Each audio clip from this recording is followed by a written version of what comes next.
Transocean, as owner and operator of the Deepwater Horizon drilling rig, had responsibility for the safety of drilling operations.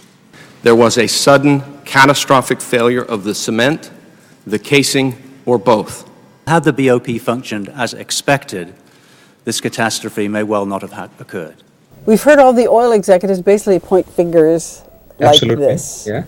Mm-hmm. Do it for us. Who's responsible for what here? In my opinion, all three of them are responsible. BP is the owner of the well, and then, of course, Transocean is the drilling contractor, and Halliburton, which was actually doing the cementing, is another important player in this whole issue. If you don't have real emergency response calculations, if you don't have a full arsenal of things you know will work in the event of emergency, should you be drilling? Normally, there are wells, in depths as deep as almost 9,600 feet. This is 5,000. This is 5,000 feet. So it's done. It's a regularly done procedure.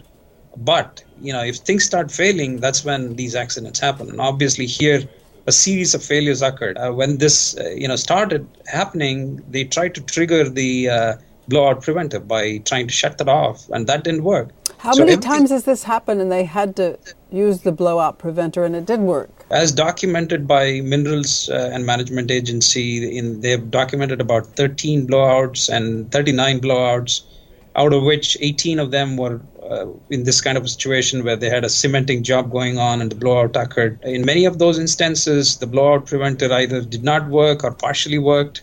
So the record is mixed.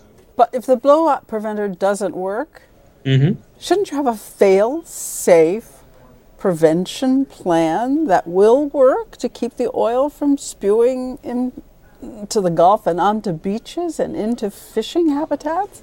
I think so. I think, that's what is going to come out of this whole unfortunate accident is the, drilling industry and the oil industry will have to come up with a much safer backup systems. Thank you again. Thanks, Diane. Pleasure.